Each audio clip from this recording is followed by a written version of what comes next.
Talofa. Yes, Hey there. brother.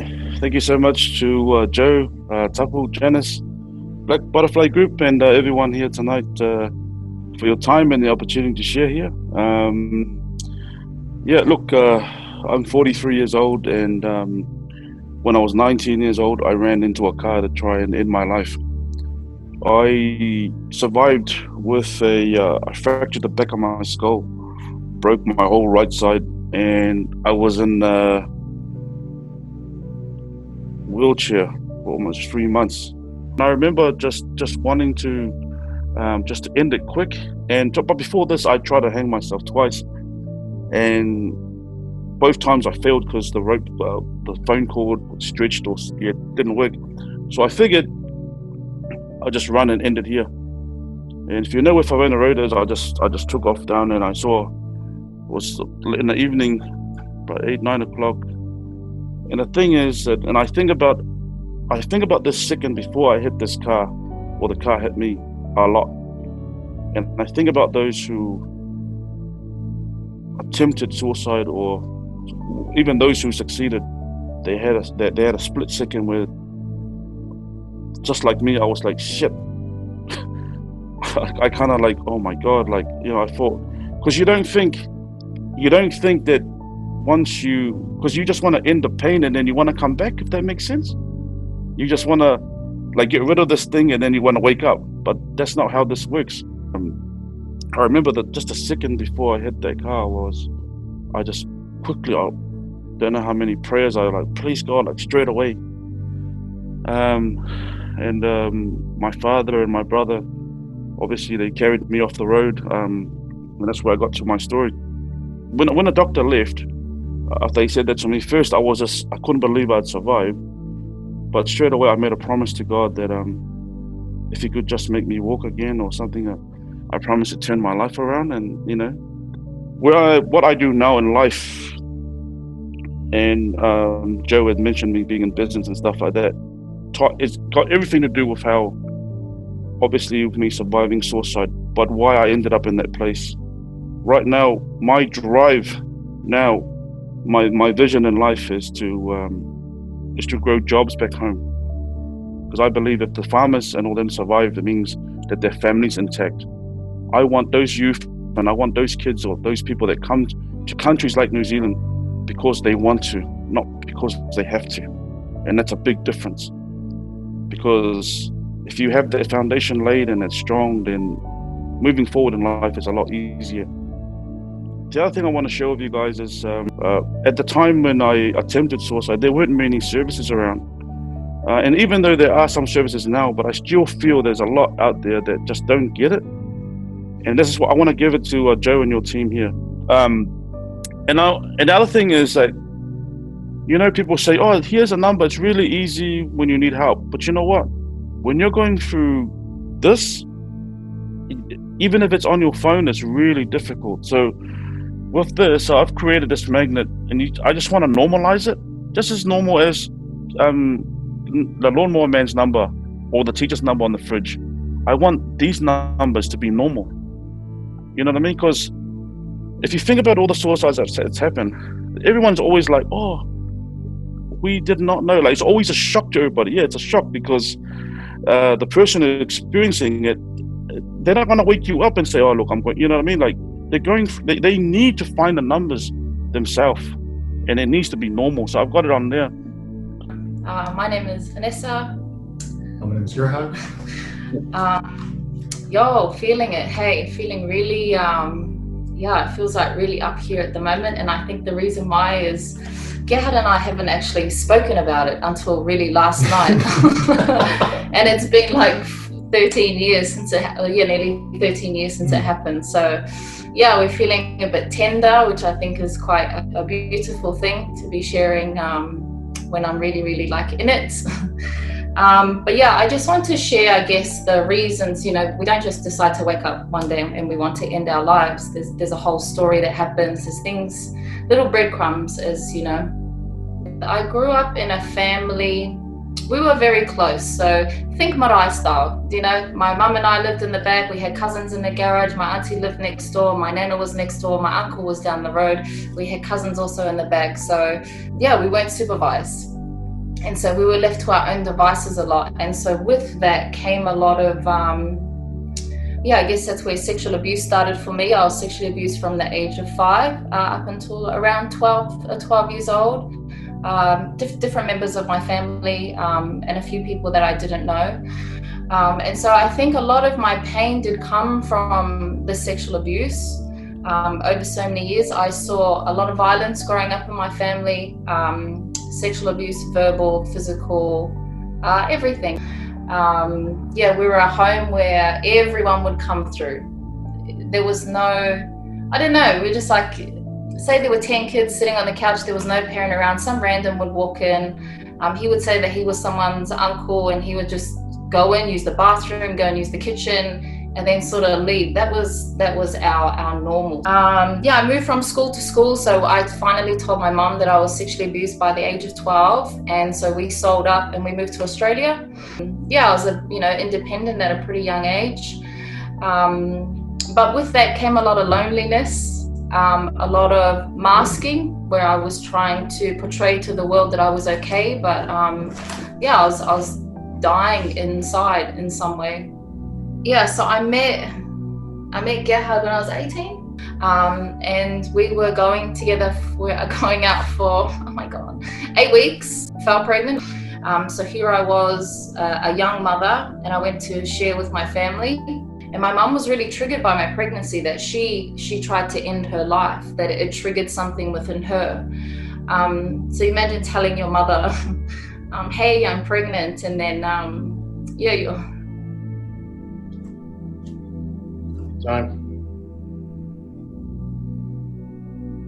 Yeah, they found her on the kitchen floor. And so automatically as a child, you know, you take that pain, you take that mamayon and you say, oh, that's my fault. It wasn't my fault, you know, that's something that I know now, but at the time it's something that feels so true and it feels so heavy and it feels so real. And so I decided to, yeah, like Tuala was saying, I just wanted the pain to stop. I wanted to sleep, but I didn't want to sleep forever. I just wanted to close my eyes, and I just wanted to feel like a moment of rest, a moment of peace, because every time I would open my eyes, all I could do was feel the pain, like in every single cell of my body, and I couldn't understand why it wouldn't go away. But I think the beautiful thing for me is, you know, not only from my sexual trauma, but, you know, wanting to end my life is, yeah, I was able to create, I was able to find my voice and share my story. And my hopes, I guess, is to really speak to wahine, to women, so that they are able to understand that when you come to a place of darkness and sadness and loneliness, to learn to work through those feelings rather than sitting in it. Your turn. Oh, yeah. Just a little background about me. My mom passed away maybe 10 months after I was born. She was born with with a heart issue. She had a hole in her heart. So when my mom passed away, my dad's sister over in Samoa pretty much gave up her life and moved over from Samoa to help my dad out and help him raise us. We had so much support. It wasn't funny. It was unusual for me I just never think about it. Didn't understand what it meant not to have support. So when I met Vanessa and she was going through all this stuff, I didn't understand it. It threw me for a loop. You know, I didn't understand how someone could be, I don't know, with her version of family and my version of family, we were never left behind. It's like, if one go, we all go. If someone's struggling, we all struggle together, you know. There's one pie, we cut it up enough for all of us to have a little bit. So when I saw Vanessa and I saw she didn't have that kind of support, you know, I saw that she didn't have these people to fall back on. And I realized that how lucky I was to have my dad, to have my aunties and uncles that, you know, that came around me. I was lucky I had more than one mom, you know. And I just saw this and I was like, oh, this shit ain't happening to my kid, you know. This isn't happening to my missus. You know, this was my first girlfriend. I remember walking into the hospital after work. I got a phone call from her mate and she was like, oh, Nessa's in hospital. You know, she said she had a suicide attempt. And I walk in and I'm like, I didn't know what to do or say because I never had a girlfriend before, you know. But I had friends in my life. I had people that supported me in my life. I had people that, you know, dragged us up. I didn't mean dragged us up where we had like a bad life. I mean people that made sure we were never left behind. And I got friends that I'm close to like that, man, like blood. And I was like, I don't know how to treat a girlfriend. I don't know how to treat a wife, but I know how to treat a friend. And I was like, you know, I got you. As long as you're breathing, you've got a chance. Do everything in like my power. Everything. Doesn't matter what. Doesn't matter the shame it brings on your family. Nothing at all. It's like, as long as you're breathing, that's all we need. You know, we can deal with all that shit later. And I think it's lucky that I had that kind of support. It's lucky that I still got my wife, I got my kids. You know, like we're still together. We're still working through stuff, man. Life ain't perfect. But man, like I thank my dad every day. Like my dad's the biggest role. My dad's not a strong man. He's not a drinker. He doesn't go, you know, he's not a macho man. And my auntie told me, she goes, oh, you know, when your mum passed away, me and Auntie Irene came to your dad and we told your dad, oh, you're still young. You're still young. The boys are still young. You can make another life for yourself. You can find another wife. You can have more kids. You can have that freedom. You're still young to do it. And my dad told me, he was like, these kids are the only things I got left of my wife. He's like, I'll never let you take them away. My dad may have struggled in his life. I just hope he knows, like, we're all around because of him. My name's Paura Mokanui Arangi Anihana, better known as Pete. Pretty simple and plain. My story's, it's a long story. My pastor goes, man, if we had to make a movie about your life, P, we'd probably run out of videotape. But I'll give you a bit of a section of it and where it started from. My whole family were heavy alcoholics, and it was a generational thing. It all sort of stemmed from down those lines, and they were all heavy alcoholics, violent, sexual abusers, all this sort of thing. And my mother tried to kill me before I was even born, in the womb. She didn't want me, and this is where I sort of felt this. Well, not then, but when I was told by the mother that actually raised me that this happened, that I nearly died when I was actually born because of it. I've gone through that South Auckland Warriors stigma, but I don't see it as that. It's not like a film. You know, a film you can turn off. My life you couldn't, no matter how much you turn it off. Try to turn the light off, it flicked back on by itself. I grew into this family where there was substance abuse, alcohol abuse, and violence abuse. And that's all I've seen. I've seen it through my sister, my brother, myself. The relationship that I had with my father, he was an overpowering man. He was a big dude. Everyone knew him around there. And, you know, there's a time in your life as a kid that you're proud of, you know, who your dad is. You can't wait to be that guy. And I started speaking this into my life when I used to see him beat people up, beat my aunties up, beat my uncles up, beat my neighbors up. And then that's the sort of stuff that I took pride into, all this sort of stuff that, yeah, one day I'm gonna be like that guy. I wanna be like that guy. And I spoke this into my life, so I became that guy. Through my childhood, I was brutally beaten. So was my mother, but I was trying to sort of protect my mother from this hurt and from the pain, and she'd always step up for me. And I felt like being the youngest one, my siblings never did enough, and I tried to do all I could to protect my mother, and I would get the end hand of it. But just as long as my mother was safe, I was fine with that. I remember playing a rugby league game when I was 5, and you know, shoved in at didn't even know how to play yet, and I ran the wrong way, scored a try. I was the happiest student. I was the happiest dude in the world. I was like, yeah, I gotta try. And my dad just goes, come out, and took me to the car and flogged me in front of everybody. Stripped me naked and made me walk home. And I was playing for Otahude, and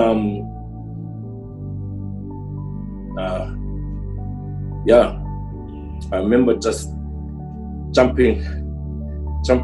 I had to walk from Mangaris to Otahu, and that's like about at that age. That's a long way. That's a long way to walk. I remember running to a house and trying to hide because I was ashamed. And I had no clothes. And I tried to run to this house, and this night, I'm not going to tell you what they were, but they shut the door on me. And all I could see is when I turned around, this car just was parked there, and it was my coach. My coach, jump in, boy, I'll take you home. She took me home, and and I forgot that was hard. Through my teenage years, going into my teenagers, I was sexually abused by one of my cousins for like 8 years, to the point where it became natural to me. I knew what I was doing. It was a female cousin, and my relationship suffered because of this. They were never violent towards women. I just used women. And I suppose it's a violent way where I just go from relationship to relationship. I never beat women. I never did anything like that because I learned not to do that from watching my mother get beat. But there was a bit of anger that I became towards women.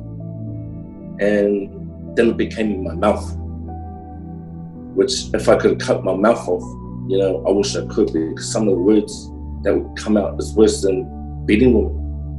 And I just spoke death into my relationships, and I was a cheat, and I was an alcoholic. I turned to the drugs, of course.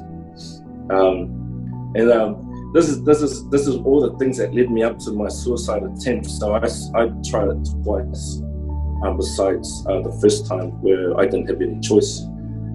So I just truly believe that I was trying to, all I wanted to do was just say, hear my father say, son, that was awesome. Son, you've done something good.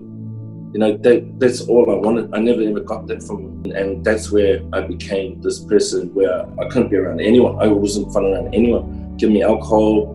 I was a terrorist. I was like a tsunami. I ended up in a real bad relationship with my son's mom, and I decided to take my life. I just had enough. There was no one in my world that could. They actually. Sorry, I just. You can't be. Sorry, bro. Don't be sorry, bro.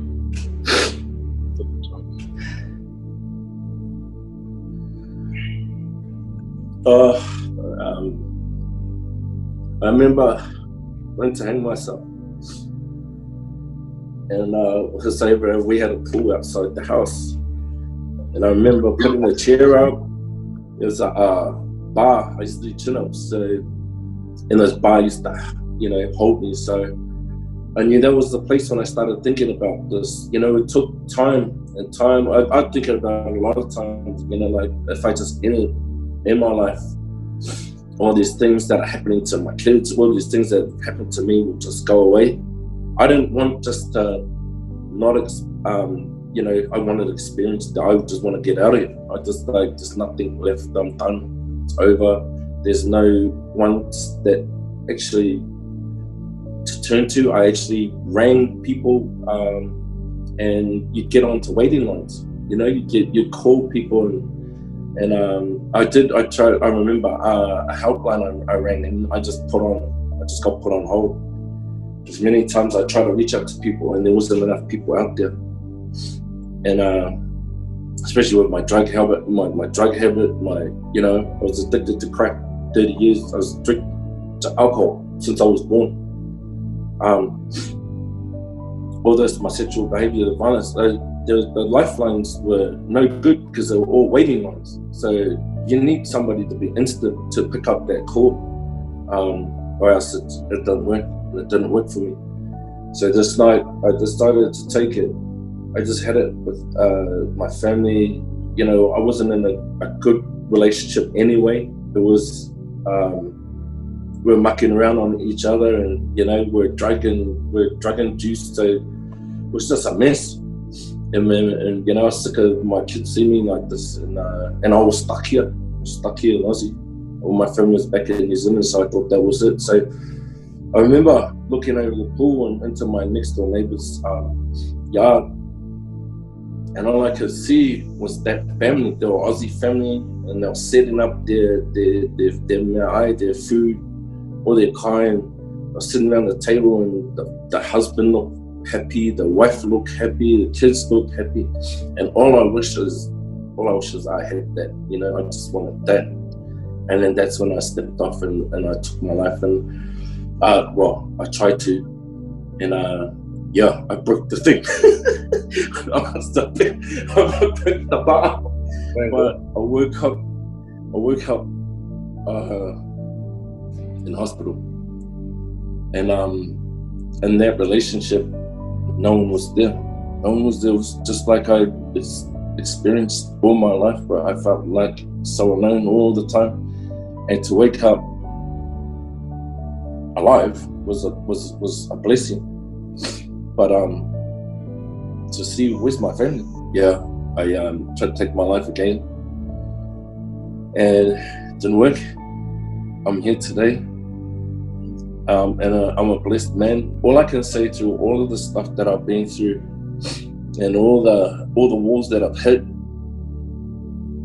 I'm able to walk through these walls now. Yeah. I'm able to knock them all down, run in front of me. And I know that even though I was looking for love from a father on this earth, my heavenly Father never stopped loving me.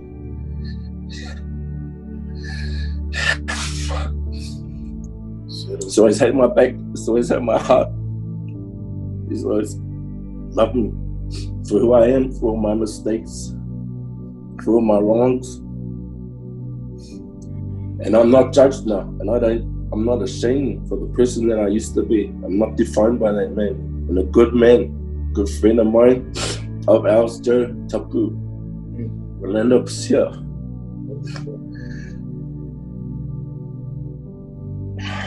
Wasted to me today. You're not defined by the man you used to be, but the man you are today, or who you are today. I truly believe that now. I truly believe I have a purpose. I truly believe I see my worth. And now, finally, I'm out there blessing kids, equipping them, encouraging them, helping them live. And then that's my hope. It's my hope in others. The joy that they see from my experience, the joy that I have. I'm an artist. And my father was the one that said, that will never ever get you anywhere, son. And funny enough, I think about that now, where it's got me now. I'm dyslexic, but I got a diploma in art and design. I just thank you for this time, for sharing. Sorry for being a sook. Yeah. I think you made everyone a sook, bro. Sorry, guys. But yeah. I just thank you for this opportunity to share my story, and it's really empowered me now. I found a faith. I found my faith, and it's unwavering. And I thank you all for this time to share and listen to my kōrero, and just hopefully it reaches somebody out there.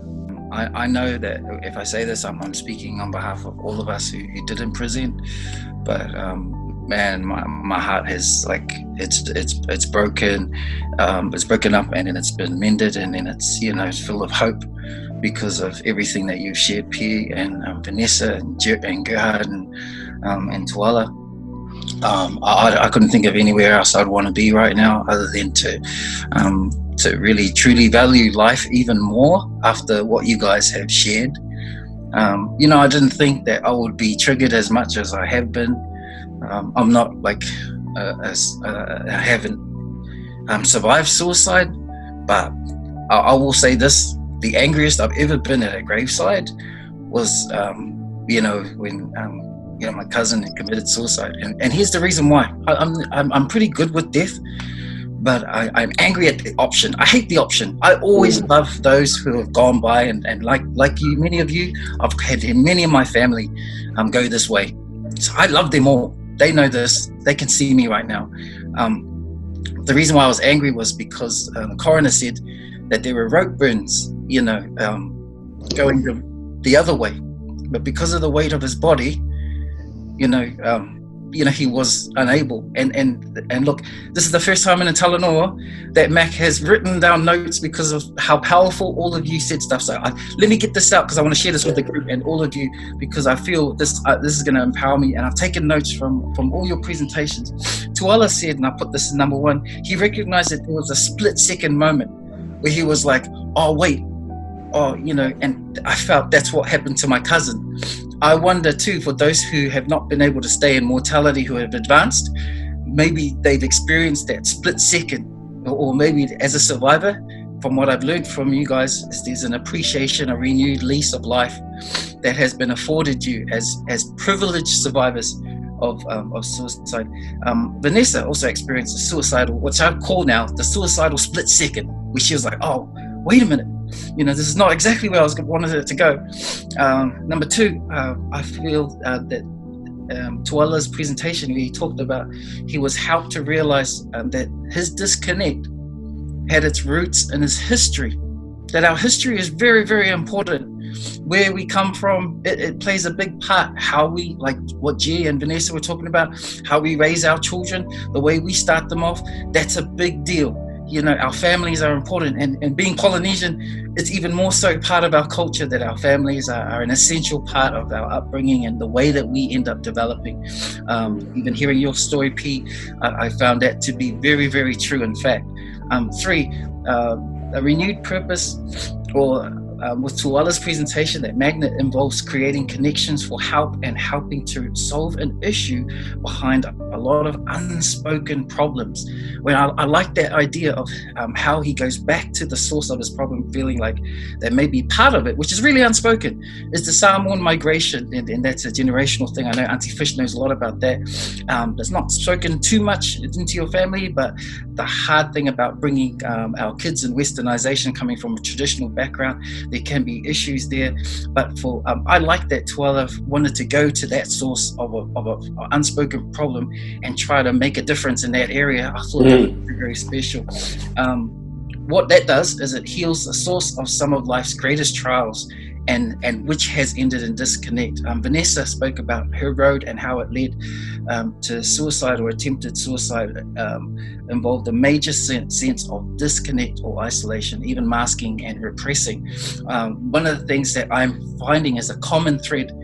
I find that if you try and attack suicide, it doesn't stop suicide.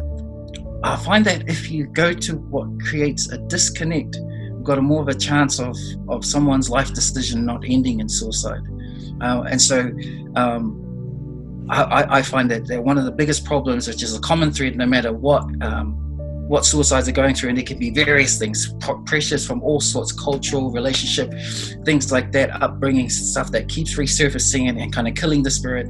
But there's something that I feel is really, really common, is a sense of disconnect or isolation, or a moment you feel like there's no one else there for you. I find that that's very common. And so I feel, as far as a positive area that we can attack to create a more lease on life for everybody, is to create stronger connections and not have anyone feel isolated. What a nice feeling it is when you go to sleep at night and you know you're just not alone, that you're not. I felt I've learned from P that trauma accelerates you down the path of disconnect, especially sexual trauma. It can erode possible authentic connections that you can have with others. I find that violence that happens to us makes us feel down about ourselves, but sexual violence makes you kill relationships great relationships that you could possibly have with other people. That disconnect is crazy. I'm from G. I learned the importance of connection and the power of the village support.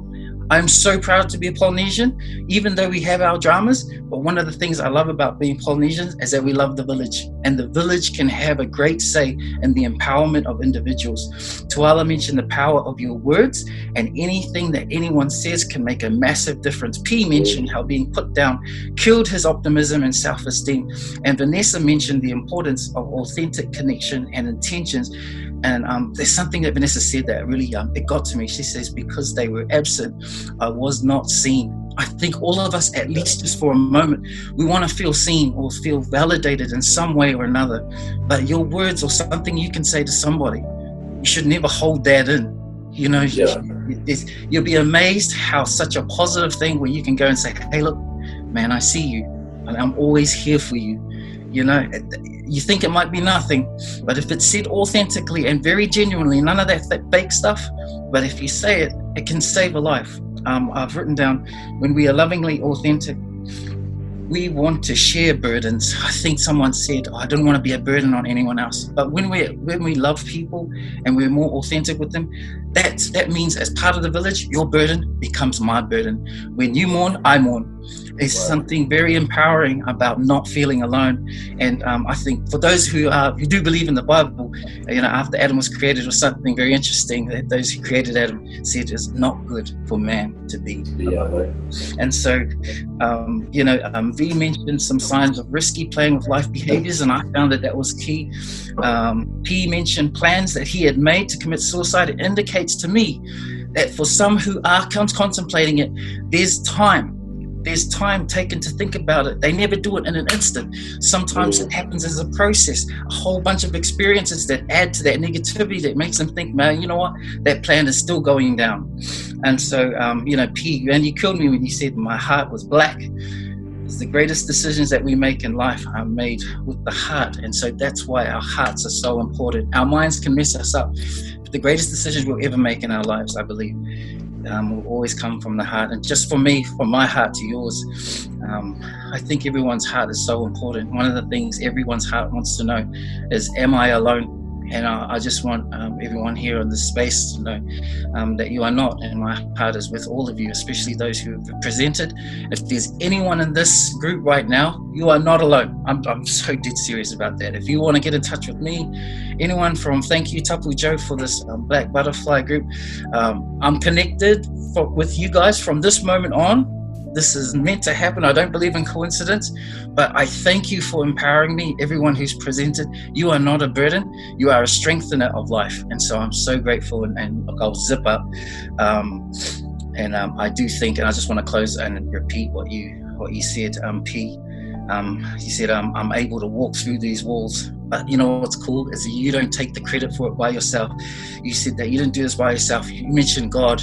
For some of us who don't believe in God, there's people. You mentioned Rolando. There's a connection that we are yearning for with other people, our friends, our family, who can create for us a new sense of purpose, and we need more love and understanding. So, look, my love to all of you guys, and I feel like I can be a better person because of what you guys have done tonight. So, thank you. Hello, everyone. Hope everyone can hear me.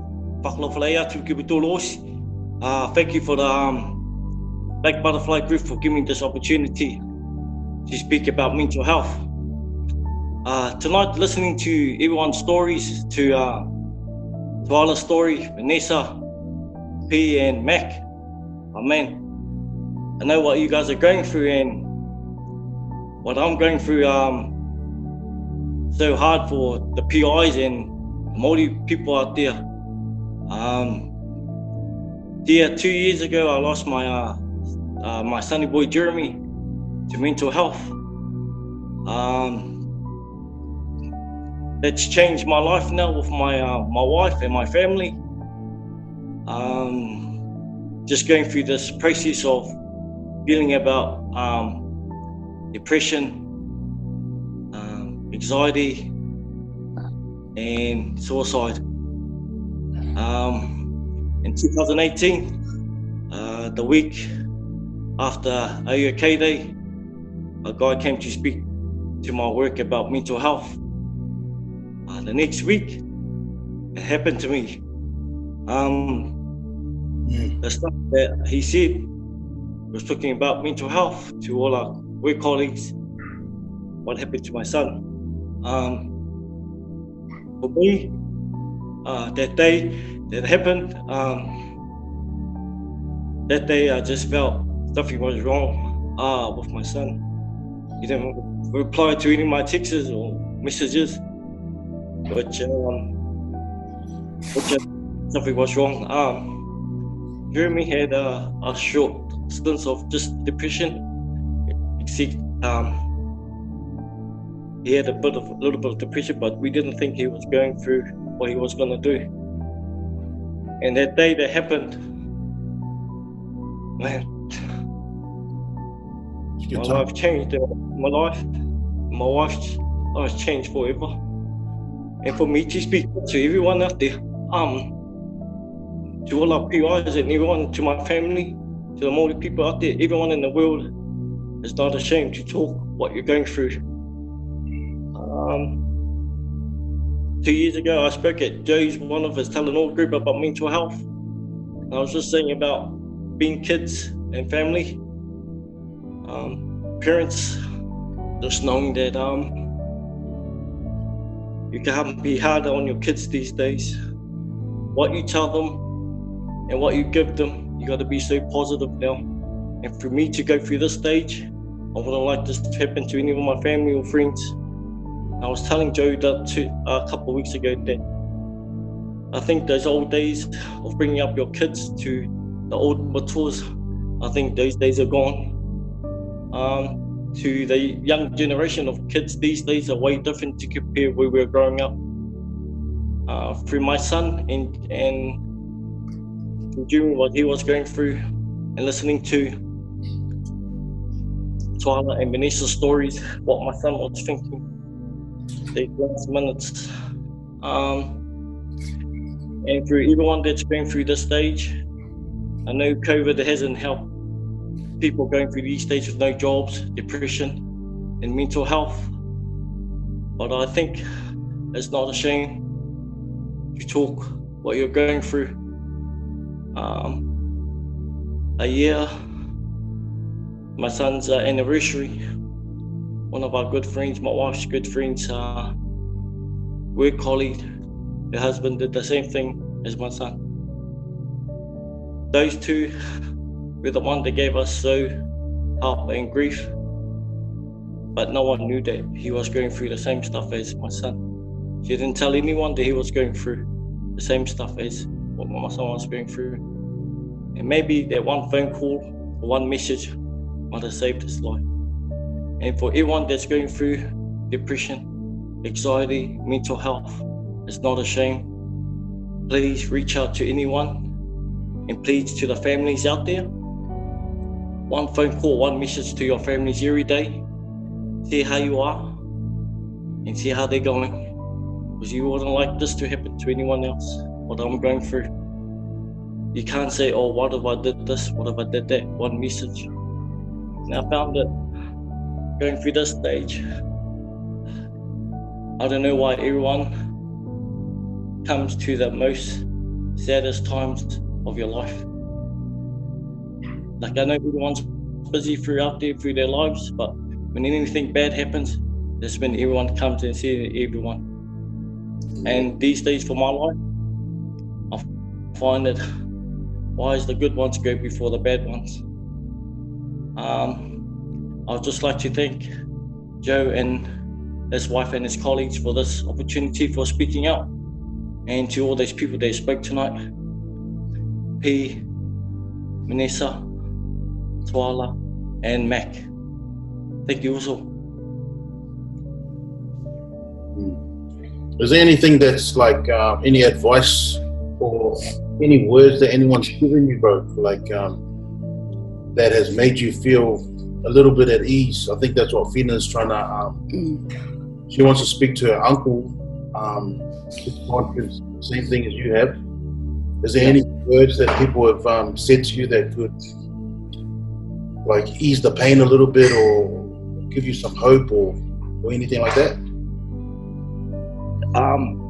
To tell you the truth, Joe, to everyone, it's easy for everyone to say when it hasn't happened to them. Yeah. You can say everything under the sun, eh? Like, oh, don't worry, it's gonna be okay, it's gonna be okay. But once it hits you and it's happened to you, brother, it's too late, eh? You wanna try and help other people and other families. What I'm going through, and I just wanna share my story. Because ever since this has happened to me, Joe, I wear this tradie top called it's very trademark, all the colourful shirts. Ever since this has happened to me, I wear this shirt every day. And just general, I'll just go to every job on job sites, and I'll just talk to one person. They go, "Oh, that's a nice shirt." And once I talk to them, brother, something's happened to them, like some of their friends or cousins or their best mates that have gone through suicide. And all of a sudden, I just think, why is this happening? All these people coming to me, but before my life was so good, before this boy was alive. And all of a sudden, people just ask me, "Oh, why you the shirt?" And when I tell them my story, brother, they just cry. Where I am and on the building sites. And for me now, I just want to tell my story and just reach out to everyone that I can. And it's not the same to talk to any of your uncles or what. I know it's so hard talking to the old matures, because they're back in their old days that they think it's still going on, but these days are different to the young generation these days. Thank you, bro.